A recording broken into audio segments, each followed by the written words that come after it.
Alrighty. Hey, went live. First time go.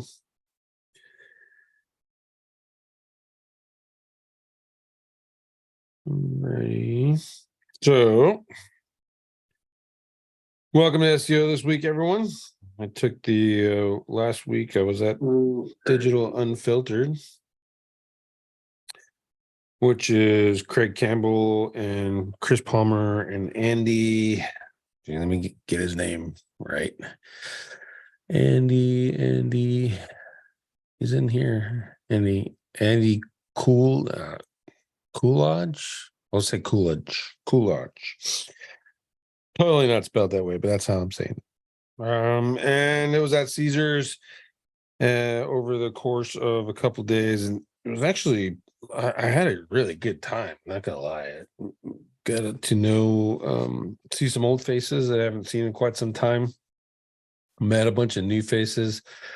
Met a bunch of new providers, a couple link builders. I didn't know this, but Craig Campbell's got his own link building service. Chris Palmer's got his own link building service. So that was some good resources there. Meeting them, got to speak to or talk a lot to Dan. And we got a cool idea from Brian Cato. I'll go over that in a minute when we go over the notes. And then what else? I hung out with Skylar Samuels pretty much the entire conference. He's a cool young dude, and I appreciate his enthusiasm. And it's actually very infectious and keeps me rather motivated to continue learning myself, right? So when you get around some of those younger guys, that generation gets a bad rap, but take it from me, there are a few of them that are dope and smart, and so embrace them. I mean, if they're turds and living in their parents' basements playing video games, and kick them to the curb until they're ready to grow up. But if they're excited and they want to learn from you, and then it's a good opportunity to spread your knowledge and maybe get a little bit in return. So let's see, what else did I do? Smoked a lot of cigars. I only lost $40. Played roulette. I showed Skylar my roulette system. He doubled his money, and then we both proceeded to lose all our money. So I stopped at $40. So and ate at Gordon Ramsay's, had some beef Wellington. That was good. And I gotta tell you, I've been in MGM Grand, I've been in Tropicana, Cosmopolitan, and this is my first day at Caesars, and that place is huge. I mean, I walked around on the first day I was there for an hour, and only got as far as across the street to the Bellagio, and then came right back. I went to go see the fountains and then came right back. I mean, I walked an hour on the property at Caesars alone. So that's the scope of that place. But don't go in there unless you got money, man. Because even I mean, we found the cheapest shop, and we bought like crystal rocks and stuff. My wife dig those, and I use those a little bit for relaxation and stuff, something to keep my hands busy when I'm trying to learn or something. You know what I mean? And I think I spent $40-$50. No, it was $70 just in those. And the other stuff that was inside of there was like in the thousands range. So Caesars is definitely expensive, but it's totally worth the trip. My room was awesome. They even delivered champagne to my room. I don't drink champagne, but they delivered some to my room. Didn't even ask, which is awesome. And all in all, I think the staff over there is great. I mean, the support staff, the poor people at that check-in counter, I don't know how they maintain nice all day, but everyone else was dope, and I had a really good time there. So what the hell did I learn? All right, so I'm just going to go through. I'm not going to show you the notes on the screen. I guess I could. Let me see if I have that software even installed in here. Yeah, I do. Check automatically and install update. Of course, turned off my computer and everyone wants to update their stuff for security. Security. Let's go install and relaunch. Make sure the cloud is syncing. It's syncing. And we'll see if it comes up on the list here anytime soon. I don't want to waste too much time doing this. If it doesn't show up, it doesn't show up. I wasn't going to show them to you anyway. And the only reason is last time I showed notes, there's people crying, oh, they paid for that conference, and now you're sharing your notes, or they paid for your course, and now you're sharing the notes. And you know me, those guys can go pound sand and need a dick. But there was a couple things in my notes that the presenters didn't want shared. And that's fair, right? And I don't think, no one said that this time, so I think I'm good. I think I can survive the onslaught of negativism and crybabies who don't go to conferences and then get mad because I show them what I got at the conference. All right, here we go. Remarkable. I'm going to update this thing to the super note, I think. I mean, I like my remarkable for sure, but I think the super note might be a little bit better than for my uses. We'll see. Anyway, first speaker was Lisa Parsielli, and she went over her agency stuff. The basic takeaways from that entire conference for her was automate what you can, create processes, and create maps of your processes for sales. Create or use your maps, or create maps for your processes and then use them for sales. Make sense? And that helps the buyer, your potential customer, visualize a little better what the hell you're trying to do or what you're going to do, and then maybe kind of understand better why you're charging the way you're charging. She does have this spreadsheet. I mean, I bought her agency fast track thing, and I didn't see the spreadsheet in there. And there's only a couple process maps. But since then, she may have gone better or deeper into that thing. But really, when I bought it, it was an Asana Asana project management system, essentially. And then the videos and stuff were kind of lacking, et cetera. And I wasn't really pleased because of the price point I paid. But I mean, you give her credit for 100% hustle. Right. So hopefully she's expanded that by now. But at the end of the day, automate what you can, create processes, SOPs, whatever. I mean, I'm really slow on the SOP stuff. But when I find new trainings and stuff, I have 4 VAs. And if I find a new training or a new video or something that looks really cool, I'll give that video to them and make them write the SOP. They're going to be doing the work anyway. So they write the SOP and they watch the videos. Obviously, I watch the videos and like, oh, that's cool. And have them do the SOP and they figure out if they can do it. And if they're writing the SOPs, I find that almost even better than training in some ways on some of the things that, that if it's someone else's process and I give them an SOP, and then I have them watch my video, obviously it'll be done the way that I want it done, but it might not be done the way the person who gave us the idea intended it to be done. Make sense? So I have my VAs create the SOPs, and then the automate thing that's just tools, right? So how you're gonna go high level, that kind of stuff. All those things, auto responders, whatever your flavor is, drip, setting up your funnels like ClickFunnels or etc. All those are part of the processes and what you're going to do for SEO if you're an SEO provider. Garrett Alcott. Oh man, that poor dude. He brought up negative SEO and just got rallied. So, and really what kind of spurred it on is one of the attendees was like, hey, I have this guy. And I know this particular dude. I know his particular situation. I've analyzed his site and his brand, et cetera. And at the end of the day, he was like, "Well, I want to get it back, right?" And this came around the same time the topic of, or Garrett was talking about negative SEO, and then a bunch of people rallied on, if negative SEO is bad, you shouldn't do that to other businesses and stuff, and they're all 100% right. But I'm kind of with Garrett on this. Is there are certain times and places where negative SEO just an asshole is going to be an asshole, and sometimes you just got to bitch slap an asshole, right?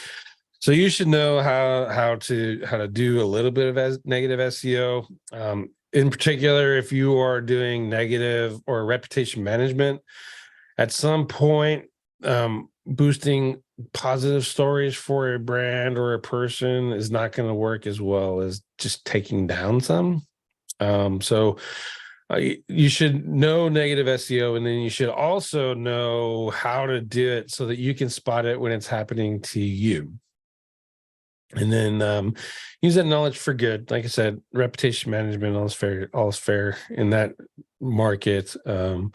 But you don't want to be doing this to like real businesses. You know what I mean? You don't want to take down some local business because he's got a better SEO than you do, or he's better at SEO than you do. Get better at SEO and outrank them.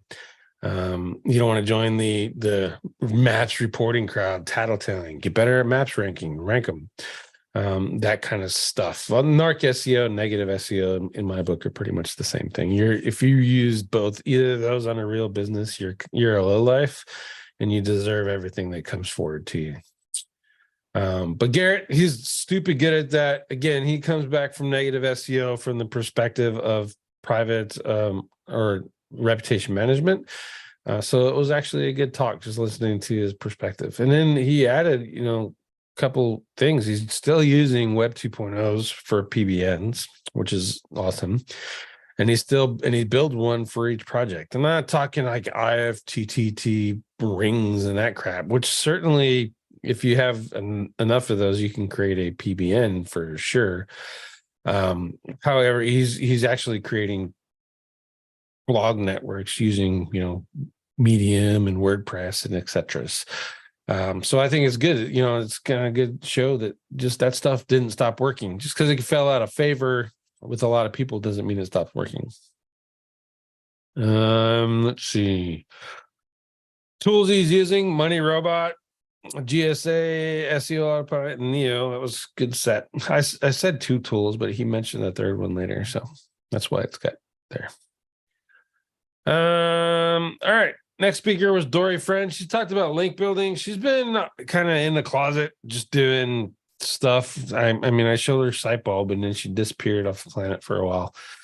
And what she's doing is analyzing how people are leveraging internal links compared to external links. So counting number for number, anchor text analysis, etc., between these two link things to get a complete picture of how things are linking. And it's a really interesting analysis if you ever want to do it. So essentially, you're going to need to figure out how many external links they have, right? Just use Ahrefs for this. I wouldn't go nuts, right?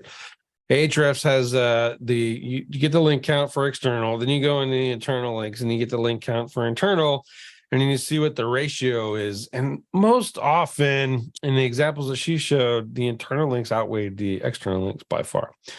Now, this isn't correlation, isn't causation. However, it is a situation where most of the pages that have air quotes high authority are leveraging their internal linking really well, which is why pages with no backlinks externally are ranking. So it's a good analysis to do, just kind of figure out for your market in general. Like, you have nothing to do that day, go drop in 10, 30 keywords, and figure out if there's an average external to internal ratio for the top 5 search results. And then you can kind of figure out where you need to be and address that via your internal linking first. And then maybe take a little bit with some external links. So I thought it was an interesting idea. She created a tool to help you do the math. That's SEOshark.me. I haven't played with it. but it's not that hard to figure out ratio math, right? So she recommended translating your own pages. I can tell you that I'm absolutely not a fan of that. But she likes it. She's doing it with SEO Intel, despite me kicking and screaming, right? But I mean, it's an idea, and it's a valid, testable concept. So she's doing it with SEO Intel. I think she's got Spanish and French and a couple others on there. And if it increases the authority of the website, then I'll eat crow and say you're right. My only issue with it really is if we don't have customer service people that can service people who are in France or people who speak Spanish, then why are we marketing directly to them with translated pages? But that's it. That's my only bitch. Let's see. Sooner contextual links when. Oh yeah, contextual. And then she went over a bunch of test results from SEO Intel. I wrote a couple of those that we really need to just kind of double check, and they're not wrong. I mean, she didn't show bad things. It's just these are things that Google could potentially change, right? And so I wrote them down because it was top of mind at the point. Terry Samuels went over using press releases. He uses press releases to build authority, trust, referring domains, map embeds, map links, review links, and image links, all with just press releases, which I think is smart. You're building all 6 or 7 of those things all at once with one single investment versus, go get backlinks, now go get image link, go do some map embeds, etc. You're doing it all with press releases. His method that he gave out, in all fairness, is like $1,500, I think is what he's spending. But that's plus or minus depending on the services that you use, etc. You don't necessarily have to use the services he's got. But essentially, step 1, write PR on your target site, so your money site, put the press release there, and then put the press release in a Google Doc, and then syndicate the press release with Quantum, and then EIN, and then AB Newswire, and then 38 release. So he's sending that one single press release 4 times. And then he's doing some interlinking in between each of those sends, etc., and also linking to the target site, which thus increases the referring domains to the target site. So I think he said he's getting on average of 1,400 to 1,500 referring domains every time he does this. So, but again, his process is expensive. So you're not going to do that for some cheap ass $700 client. You're going to need to pay, and like, if you want to make money and you're doing other things other than this press release, this is going to be a $3,000 to $5,000 client thing that you do. And then he does some other stuff with interlinking in the Google Doc and etc. I'm not going to get into that because that's part of his presentation. But in short, he's just making sure that everything is indexed and Google can find it, and he does that in multiple ways. Google Docs, Sheets, etc. Steve Toth. First time I met this man in person. I've been promoting SEO Notebook since it came out. And when he launches or releases something dope, I mentioned it. And then I also save every one of SEO Notebook. So I got a folder in my Gmail that allows me to save all of those, and he sends those out fairly regularly, which is awesome. But I tried to get him to speak at, I think it was Rockstars last year when I was getting the speakers for Dori, and he wasn't available, but he actually showed up for Digital Unfiltered. And it would be cool to see him again. But that being said, he gave out some great information. So in regards to Search Console, which is kind of the focus of his talk, he says if you get 400,000 impressions, it's enough data to analyze your keywords and click-through rate and impressions data to start making business decisions from. So if you're before that, you need to get some more impressions and just rank for more longer tail keywords and stress it out a little bit. Once you have that 400, then you're doing good. Search Console is counting site links in the for CTR, and if you guys should all know what those are by now, but if you don't, Google search results, title tag shows up, you have your meta description, and then a bunch of links underneath. Google counts those as impressions as well. Search Console is using RE2 regex. That's important if you want to go in there and do some different searches and stuff. His presentation was a lot of these. He gave a lot of regex examples and how to filter data, etc., which I found to be quite useful.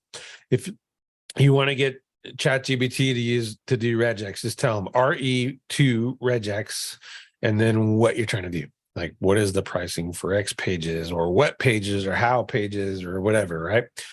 And then he recommended also to connect your Search Console to BigQuery. The benefit of that is you get to keep that data pretty much for as long as you want to, or you get tired of paying for your BigQuery account. You get 10 gigabytes for free, which is roughly, I think you can have like 10 sites in there and have daily polls and still be good for free. And let's see, G-score keyword analysis. I have to remember what that is. I don't remember what that is. That was his tool, Clint. That was his tool, and you could send him, and he could give you a report. He said. Yeah. I asked him if he had it available. That's right. Yeah, it was an interesting concept. I liked it. So, I might hit him up and see if he wants to share it. And not access, but anyway, the tool. Speaking of hitting it up and getting contact, if you just subscribe to SEO Notebook and you think you missed all of the ones in the previously, like you're missing out, which you probably are. After you sign up, you can reach out to Steve and he'll send you the link to the archives. He doesn't publicly save them like on a page anymore, but he does have all of them, and he'll send you the entire archives for SEO Notebook, which I think is good.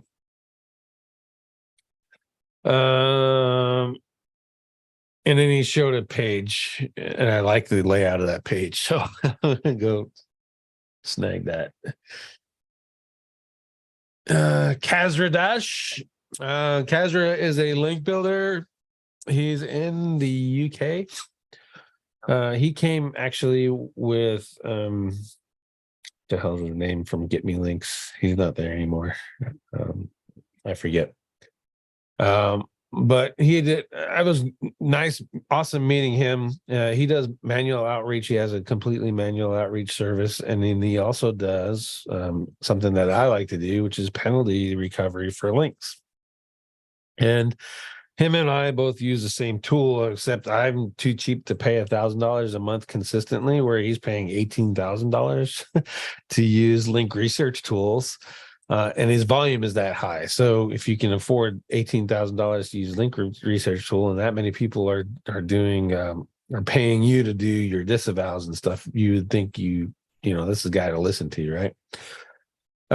So he went over some EAT stuff. I mean, that's neither here nor there. EAT's about backlinks, and you can have these things like authors and etc. To boost EAT. You can make up your own authors. Like we can make a guy named Jerry Tower and change and make him a doctor of medicine or whatever, and and turn him into a thing. Gary Wilson, thanks, James.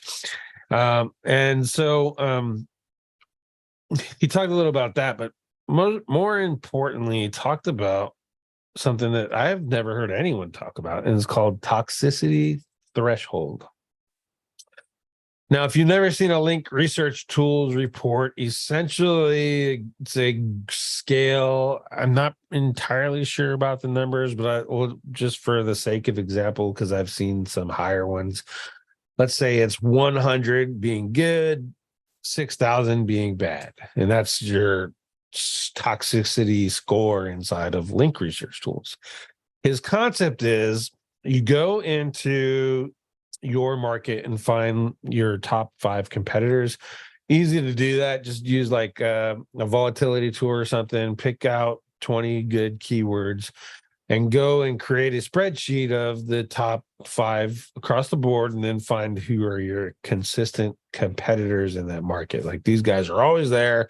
What the F are they doing, right? And you run link detox reports from them. And then you figure out the average of their toxicity score. And that average is the threshold, meaning you don't want to be above it, and you don't want to be below it. Which is essentially, I mean, you have that much leeway below it, right? Makes sense. So if you're way below it and everyone else is really, like up there, then you can afford to go fire off some crap links and you're going to be okay. You get some crappy links, air quotes, crappy, because I still use GSA and XRimmer. So how crappy can they be? But you, and then you know where your line is and that you shouldn't cross. And I think that's pretty smart in regards to this toxicity threshold concept. Now, if you follow Ted or Lee or any other person with half a brain, you hear this thing called MC4, which is essentially you don't want to be the outlier. You don't want to be, totally optimizing one thing and ignore the rest, etc. And I think this toxicity threshold actually plays right into that. You don't want to be the guy who's got this stupid clean link profile and everyone else has got a trash link profile, but you also don't want to be the guy with the trash link profile when everyone's got a decently clean link profile. So if you stand out, Google puts you in as the oddball, not as a improver or a what's the word I'm looking for, Terry? You're an oddball, not normal. Was that authority? Yeah. You wouldn't fall in line with the rest of the authority people. It's kind of like, putting a sign on your forehead that says I do SEO, and then standing next to you a bunch of people that don't have the same. You're going to stand out, and Google's like, all right, not going to pay attention to you. So this toxicity threshold, I think, is really good. Would I recommend it for everyone? Nah, I would not say don't go fire up a link research tool account. Again, the baby account to do this would be $1,000 a month, but there are providers on Link or Legit and Fiverr, etc., that do have access to bigger link research accounts, and all you do is say, "Here's the URLs I want. Can you get me the link detox report?" That's all I'm asking you for. Don't make me a disavow file or anything. Just do the link detox report for all these people, your competition. So instead of paying $1,000, I mean, you're looking at a couple hundred to get those reports, do the analysis, and then get the report for you and tell the guy or whoever is doing the report, I just want you to get me into this number range when you write my disavow file, which is pretty easy for them because it doesn't cost them anything to rerun it after a created disavow file. And it will update the score, and then they'll be able to put it right in where you need it. So good one. Ian from Agency Analytics, he talked about how Google filters traffic. To me, Ian's one of the super nerds. Him, Dan, Ted, they fall into the super nerd category, and Ian's stupid smart with a lot of this stuff. So the basic crust of this is don't get more traffic than you should be, because if you do, Google's going to bitch slap you. So that's pretty much what I got out of this one. And then he had a search term. I'm not going to share it because I want to test it. And if it works, I mean, you're going to pay for, you can see it there, figure it out. But if it works, service area businesses might have a fighting chance. So that's going to be cool. And then specific campaigns, he said, are working better than varied campaigns. So, a lot of us will turn on a CTR tool, not me, because I'm not a big user of them, but a lot of people will. and put in, say, a whole bunch of keywords and all that stuff to, add some diversity to their campaign. And he said those are nowhere near as effective as the specific campaigns that are more well thought out. So that was a good takeaway if you're using CTR. I still have to make an appointment with Ian. He's going to set up agency analytics for a couple of my maps. Because I'll tell you, Garrett was there and he was really loud about CTR Booster. And a lot of people mentioned CTR Booster just to trigger Garrett, in my opinion. But agency analytics, or agency assassin, was hands down by far the most recommended CTR tool for maps rankings. So I'm going to schedule, Ian's in my mastermind. I'm going to schedule an appointment with him, and then we're going to go, he's going to help me set that up. And if that all works out, man, I may be a maps convert, but I doubt it, but it'd be nice to have some green maps everywhere. So that'd be awesome.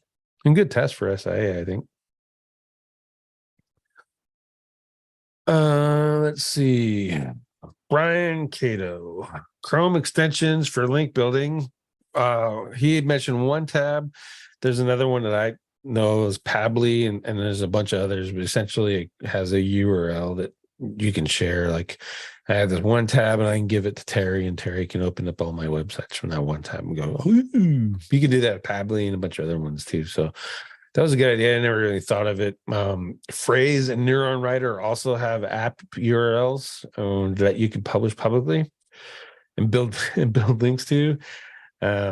Take advantage of their popularity and potential authority. It's on their subdomain, the app subdomain, so I don't know how powerful it'll be, but it's a referring domain. So, and you're already writing the content in these tools, so why not share the URL, public URL?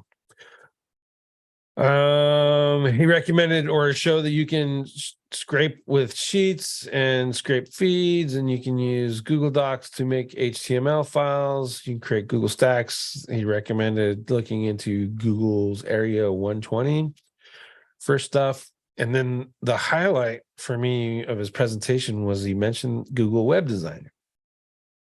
And if you don't know what Google Web Designer is, it's not a website creator. I guess it could be.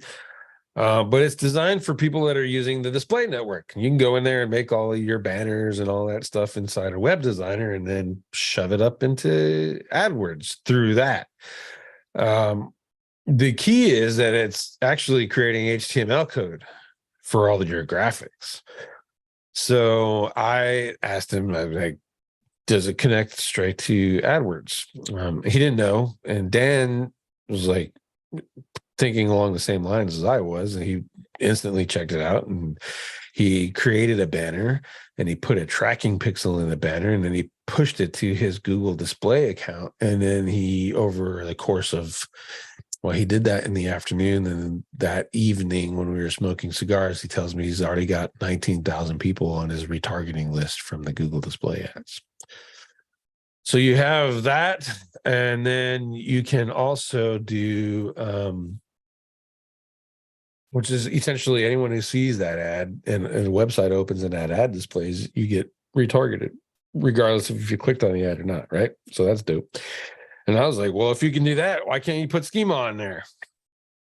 And now you're backlinking through the Google display network on supposed relevant websites, potentially. So that's going to be really interesting. I'm going to play with that. I don't have a design bone in my body, but I'm going to damn well figure out something, make some ghetto banners and stuff and see how it works.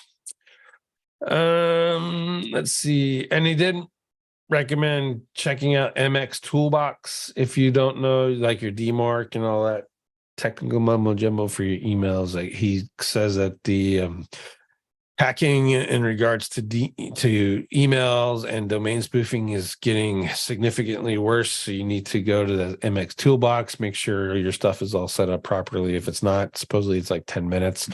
If you got Liquid Web, you just go ask them and they'll hook it up for you, because their customer service is awesome. That's essentially what I do. But if you're not using Liquid Web, or you got a Gmail or something like that, you need to know a little bit about this DMARC stuff. just to make sure that, only your domain can send emails on your behalf, because if you don't set it properly, then that could happen. So there's that. Mike Merlino, he came rolling with a new presentation. I mean, I gave him shit the first. I watched the presentation, and then I went to another conference. He was there, and he gave the same set of presentation. He's like, "What do you think?" I was like, "Well, it's awesome, but I mean, I saw it." So, change it up a little bit. And then ever since then, he gives me shit because I said that. And he's like, "Did I change enough for you?" And I appreciate that he respects me enough to ask that, and he's plugging me and stuff, but it's not a bad thing to do the same presentation all the time. But changing it up is good. Anyway, so that's what he did. He changed it up, and he talked about doing a lot of image SEO, which nobody talked about at the conference, and that was really cool. So he's taking over entity buckets. So if you don't know, you just search for SEO, for example, and you click on images and those little tabs up top. Those are entity buckets, is what we're calling entity buckets. They're all entities.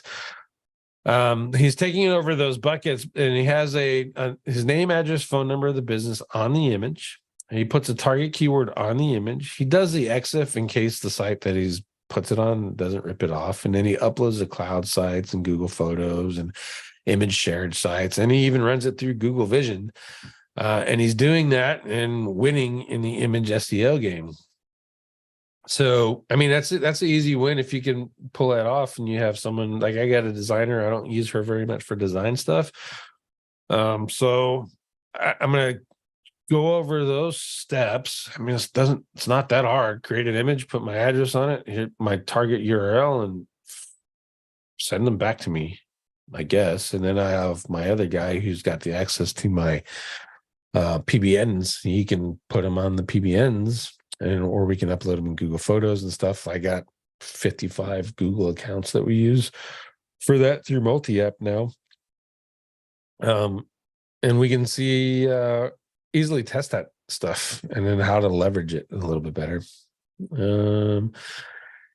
Websites, he's talking about landing pages, essentially who you are, what you do, and where you do it. I mean, it can't get any simpler than that. My old adage was, what is it, what's it about, and what's in it for me? Who you are, what you do, and where you do it. It's another perspective, pretty much the same route. So that's CRO stuff.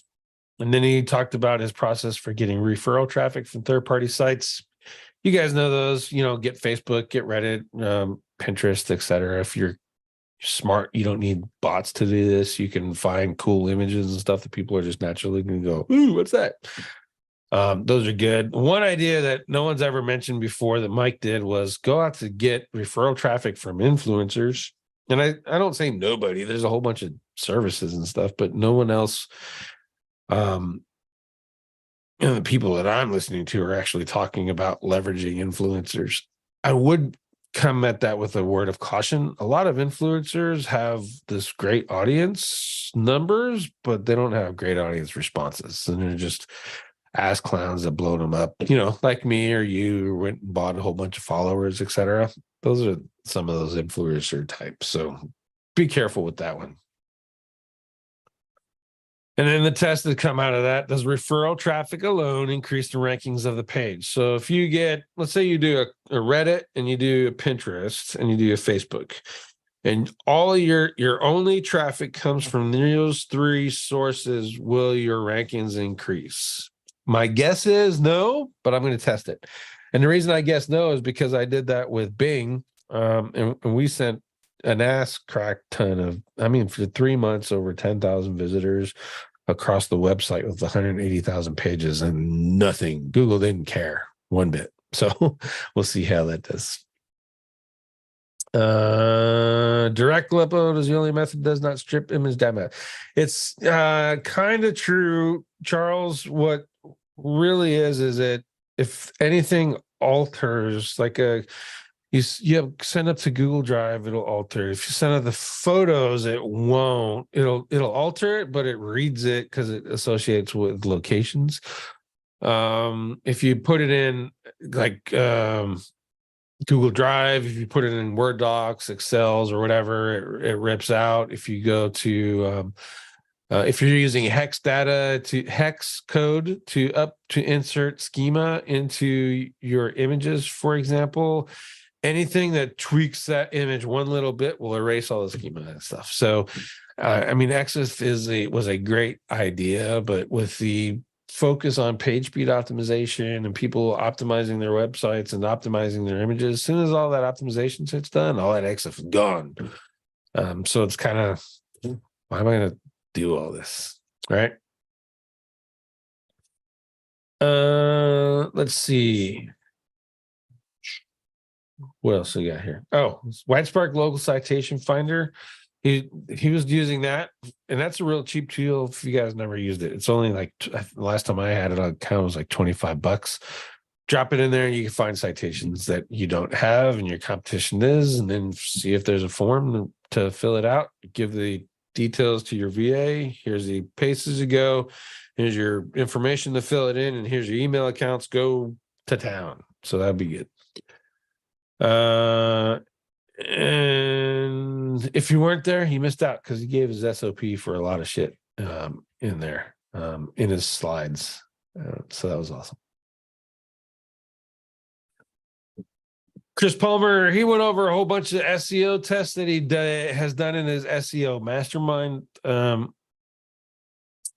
The ideas of the test were great. He made some conclusions as a result of his testings, which was great. And then he showed images that did not match his test results. So, I mean, he was testing ranking and or indexing and like using impressions and CTR, which was he was manipulating with CTR to make rankings conclusions, and it just didn't match. But that being said, I think that's something that we've all done with testing. We have this idea of what we want to do, and then when we end up writing the test results out, we're like, oh, that's not what I did at all.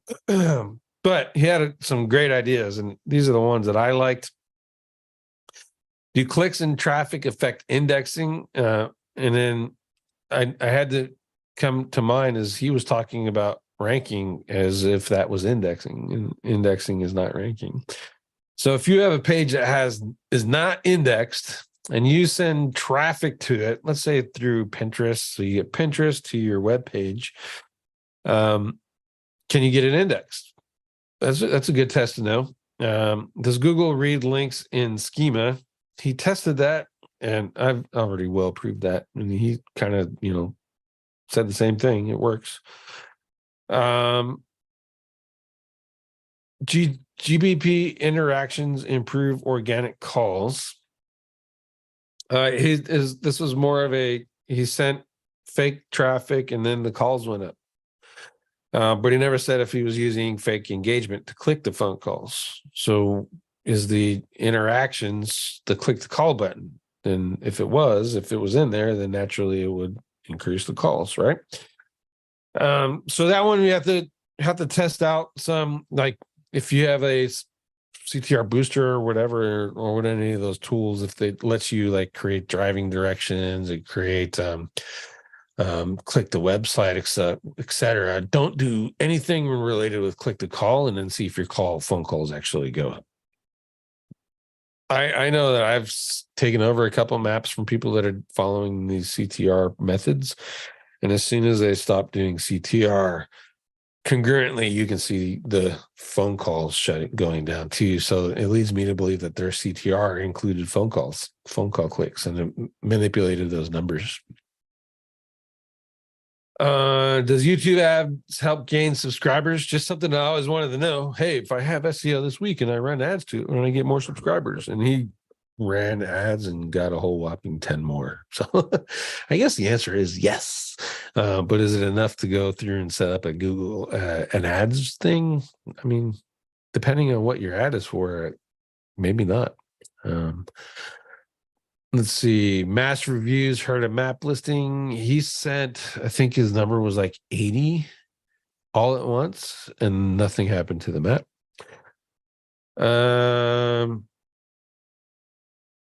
Here's a test idea that came out by something that he said. I don't remember the context of what he was talking about, but essentially the idea is I want to test is if I have a directory and then a file under that directory and there's no internal link connecting the two, the only connection is the URL, can I rank one by link building to the other? I want to see how that works. See if I can pull that off. I kind of know. Well, no, I know that it works when you link them together. And let's say I build links just to the directory, the file pages will go up. But I don't know if it works if you don't have an internal link, if it's just the URL structure is connecting those two. So we'll have to see that. Does removing secondary categories increase map rankings? The idea about this, let's say you have SEO agency and you got internet marketing service, and then you have secondary categories of web design, blah, blah, blah, blah, blah, right? He removed all those secondary categories and the ranking for the primary category shot up, which is fine if your primary category is your primary market. Like, I do primarily SEO. Well, guess what? There's not a whole lot of people that are searching internet marketing services, Phoenix, and where I'm ranking really well versus SEO Phoenix, where I'm not ranking very well in the maps. And there is no secondary category for SEO. It's internet marketing service or marketing agency or advertising service. So not helpful to me, but if you're a plumber and your primary service is plumber, then don't go in there and put all kinds of other crap that you do. Just put plumber and you'll rank easier according to his test. And Mike Merlino confirmed that one. Let's see. Can a Google theme rank for a competitive term? I think the idea of this test came from, he saw a Terry Prower presentation at some point. I don't even know what a Google theme is. I mean, Google theme. Looks like web store. So my guess is probably Chrome themes. Yep, Chrome themes. So you can create, air quotes, a Chrome theme for your keyword, and then it'll rank. He didn't get very much results from it, but I know Terry Power is doing it left and right. So Terry and I will probably continue to argue whether that's actually worthwhile, right? I've never seen, Terry's never dropped no check and said, look, dumbass, here, I made $1,000 being an affiliate because I had a Google theme, or $100. But I mean, if you can do it and take over a property and the 1 in 1,000 person clicks your link, then I mean, it's kind of worth it, right? Spend 10 minutes doing this theme thing and make some money on a residual basis that adds to the rest of your income. So why not try it? Ted Tobias talked. He did a presentation called SEO Made Easy. If you guys have been around, you've seen that one before. The one new thing that it probably was there and I just never caught it, was doing searches for add to cart and then going through with that and offering to fix that if people had their carts indexed. He said don't take notes, so I didn't. And more importantly, I had to step out when he actually said what to do with that, how to fix it. But if you know how to fix it so that the bot doesn't index those add to cart things, and that'd be useful to you. Lee Witcher, the presentation, his was affiliate focused and kind of figuring out how to figure out the numbers, if it's actually worthwhile to you. If you can read my chicken scratch, search volume times CTR equals a traffic times conversion rate equals the number of buyers, number of buyers times the percentage that you're getting per sale. So if you make $25, buyers times sale equals the money. And then his recommendation is figure this all out before you even go into a niche. And he showed a couple examples where he would pick in a niche and he's lost all kinds of money doing it, and then he did this math and saw why.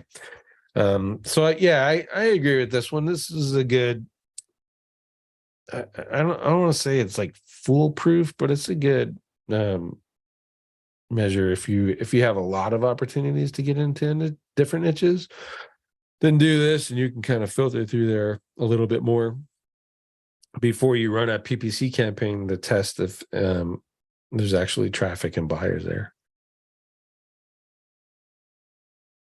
And there's a little bit more of the math. Average price, obviously, is the average price. Retail margins, 40%. So if you're selling something like you're doing like a, well, let's say there's another product out there that retail stores are doing it, and then you can affiliate for it. Like, let's go Walmart just for the sake of it. If Walmart's charging 40% retail margin, so their profit's $120. Cost per click is 17 cents, and then the conversion rate's 1%. So you can mess around with those numbers and kind of figure out if, being an affiliate for an electric bike is actually worth it for you. Holly talked about some AI stuff. I guess she's got a conference coming up. I want to say October, September, not entirely sure. Deep AI, I think is what she's calling it. I didn't ask her too much about it, but it seems like a lot of people are going to it. Really, what she talked about is using 11 Labs to clone voices. And then this other website, to clean up audio. And then she hosts podcasts that she's creating with these clone voices on Buzzsprout, and then syndicating them, and then using the syndication sites to put links in the descriptions. Totally something, other than the AI thing, but the whole concept of sharing your getting a podcast and putting links into it is kind of along the lines of syndicating your content. You write a really dope post, you say it out loud, now you have a podcast, and then you get some links to your dope post from your podcast sites, which are really decent authority, and you get the potential of increasing your exposure on those podcast sites too, Spotify, Apple, etc.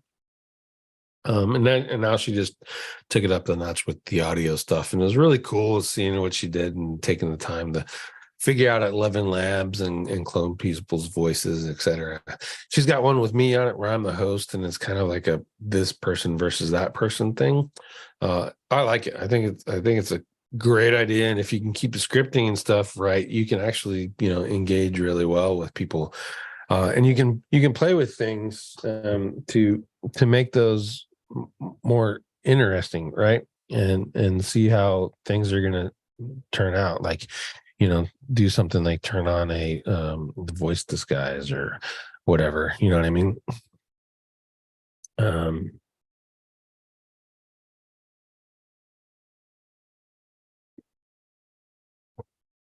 Sorry, got distracted. But you can change your voice and stuff, and then the AI shows you the voice. Yeah, it'll be. I think it's an interesting and new world. If you're going to do that, though, I wouldn't recommend finding someone famous. She said you can't trademark voices, but you trademark the wrong, or you mess around with the wrong person who's got way more money than you, then they can certainly make your life miserable until you take it down. So, but get yourself a voice changer, change the tone of your voice, get 11 labs to duplicate that new voice that you made, and then create a podcast, and you can work in anonymity and alter those voices and have multiple podcasts and use those for link building. Or you can even do them for your clients. Get them to, send them a couple questions on a 3x5 card with a digital recorder and say, record this. Here's the things I want you to answer. Break that up into 3 different separate audios. Use 11 labs to learn and clone the voice, and then you can go to town with your clients on your client's behalf and do podcasts based off of the agreed upon topics for your clients. And they don't have any involvement after the initial recording stuff. So that's a cool idea, how to implement that. She showed a method to increase podcast downloads with GSA, which I thought was pretty cool. I want to try it. The downloads do not equal rankings in those services, but it's a cool thing. If you want to rank your podcast, she has a buddy who figured out all that whole podcast ranking stuff. And for X amount of dollars, if you got a podcast, let's say you get some traction and stuff, and you want to dump $1,000 or whatever into ranking your podcast, Holly would be a good person to reach out like that. Show her your podcast, show her what you're doing, and see if she'll rank it for you. And she's got a source that can do all that stuff. I didn't ask her the price. I meant to, and then we got busy chatting about something else. And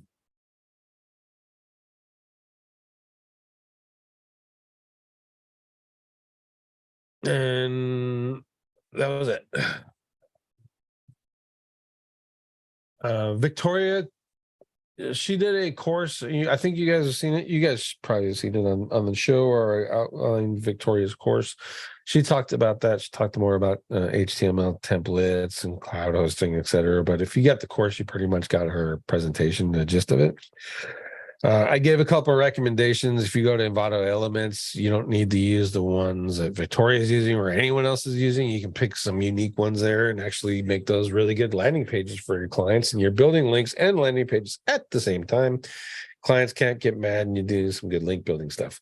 You can do the same with Quora Lite or any of the Quora tools that have the HTML thing. And for that matter, any of your tools that you're paying for that have HTML output, you can use cloud sites to do that. So it's really good. Craig Campbell spoke. This time he didn't go off of his standard presentation. And a lot of you, if you've seen Craig Campbell speak a couple of times, you're like, you're using the same slides. And I swear to Jesus, he's using the same slides for like a year. He just changes the way he goes through the slides. And it's been longer than a year. Every time I've seen Craig speak, he's used the same set of slides. So this time, because it's his conference, he just did a Q&A, which I thought was awesome.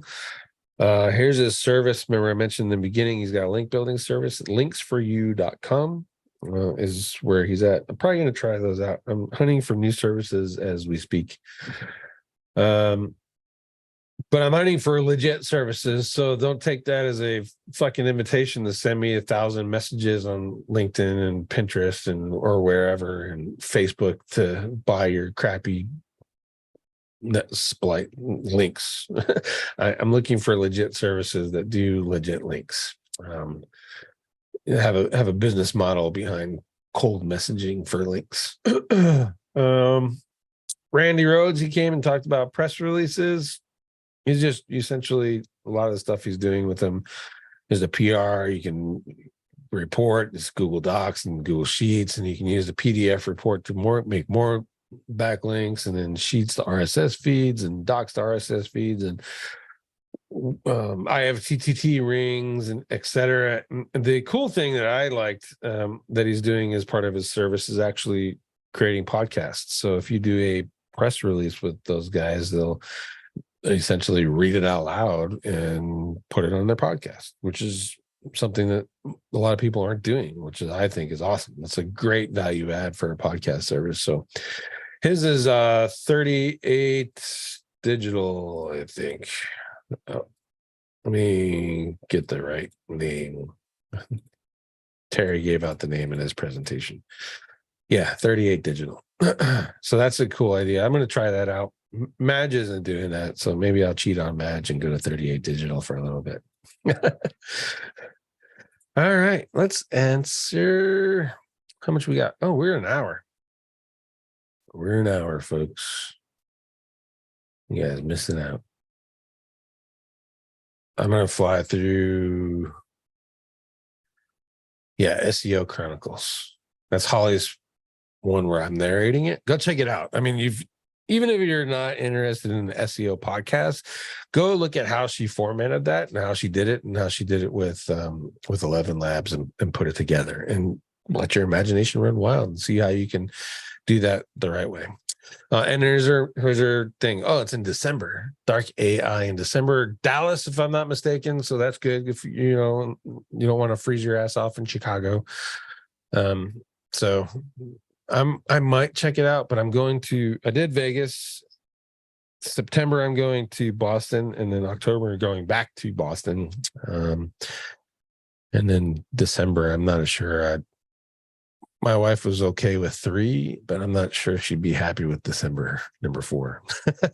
But I'd like to go to it. All right, let's do questions. I'm going to fly through these. Have you heard of reverse sink or swim methodology? Yep, that stuff works. It belongs to the idea. It belongs to Greg Morrison from OMG. He still teaches it and still uses it to this day. Essentially, I love it. It's part of any link you control. You should be implementing that. If you don't know, you don't know. I can't, like if we're at a presentation or something like that, I'll tell you what, what it is, right? But I'm not going to put it out on the show. Unless you're an SIA member, then you come ask me and I'll tell you. Hey, Nigel, DC. I got to meet DC Glenn in person. That was awesome. One of these days we get him to DJ at a conference just to have fun. Let's see. Gabriel. Hey, Gabriel. Vinay. Mark, thank you, sir. Afternoon, Ollie. James. NVD. Sounds like STD. MVD, STD. Might need to change your screen name. Let's see. Hey, you guys did awesome. No questions. Oh, there you go. Lawrence, for speakable schema, do you have to create some content on the page that you want to have as speakable content and then wrap the CSS class? You don't necessarily create it. So let's say you're doing a question and then answers, for example, you put the CSS code for your speakable. That way the schema can find what exactly you're referring to around the question and then around the answer. And you can do that in the H tags. You can do that in the P tags. It's all you have to do. You just select the CSS class selector is essentially how you do it. Is it still worth building a national lead gen site without using GBs? It is. It's going to be a lot of work, but it's still certainly worth doing it as long as you got a place for the phone calls to go. Have that figured out before you lift the finger on the website. And then do your market research, then build your website. That way you work a little bit smarter, right? I'm building out some sites and I'm, just going to stick to state. The phone call's good in that state. Yes. Okay. Once they're good, I'll move on to another state versus just creating this big ass site that I can't build links to and promote and maintain. To keep everything indexed. It just seems to me is like a smarter way to do that. But yeah, those national lead gen sites still work.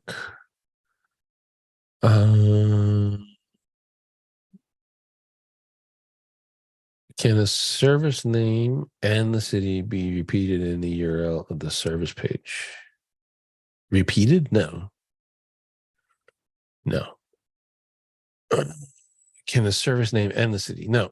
So on your service page in that regards, Mark, his question is, in case you guys are just listening, what is the best way to structure a local website built on a partial match domain? Can a service name plus city be repeated in the URL of the service page? No. So you want a service page, roofing, and then a city page, you do city, right? You can also do city roofing, but like that's a pretty bad example. Like your services roofing is obvious. So you do roof repair. So that's a service page. Roof replacement, that's a service page, that kind of stuff. Discord mod. Discord mod, you only get that. You get an email if you're an SIA, and that gives you the Zoom URL. That's how you get that. You got to join SIA. Because I do another hour with those guys after this call is over. So, but yeah, your service should be roof, whatever domain.com/roof repair. And then in that page, you list the cities that you provide that service and you link to your location pages. And then on your location pages, Phoenix Roofing, you'll list roof repair, and then you'll link back to your roof repair page, your specific roof repair landing page that you're selling your roof repair stuff on.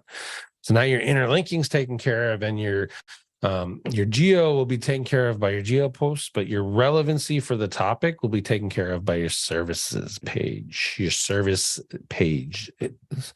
And you don't want to rank your service page in the city. You're trying to rank your city page in the city. So that's why you go that route. Hopefully that makes sense.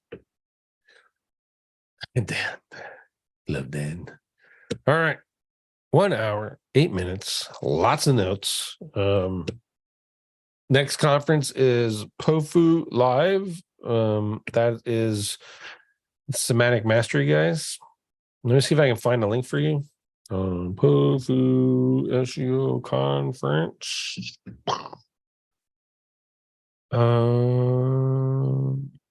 POFU Live.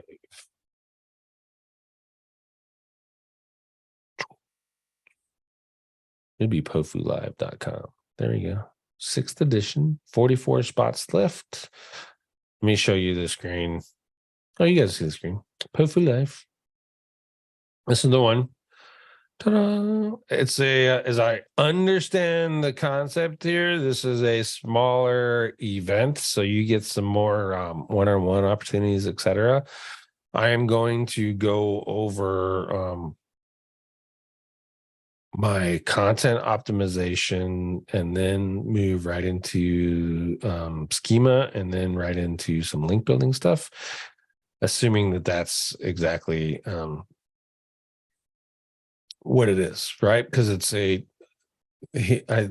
think they sell recordings. If they're not selling recordings, I mean, I'm going to go all in, but there's only 6, 7, 8 of us speaking.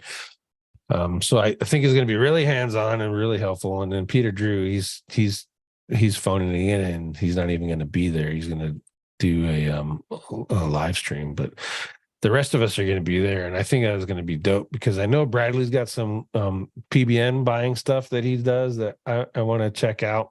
Really good. And I want to ask Adam. He's really good at ClickFunnels, so I want to talk about him because I want to step up my game.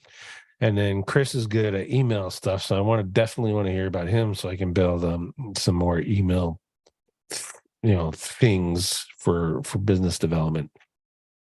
And then it's always good to see Brian, Mike, and Ted again. Maybe I'll be able to get Mike to sit down and just help me with some more of the CTR stuff. I'll put CTR Booster. I bought it like a year ago and still haven't installed the stupid thing. I'll put that on one of my servers and sit down with Mike and we'll set up a couple campaigns so I can learn more of this map stuff, this mysterious map stuff that everyone seems to love, but not me. All right, everyone. I hope you all have a great week. I hope you enjoyed the notes. I know I had to talk fast. I only had an hour, for Christ's sake, to talk about 2 days of conference and VIP stuff. So go listen to it again. Check out the notes, read the notes, find a couple nuggets for you, and get to testing. And I'll see you next week.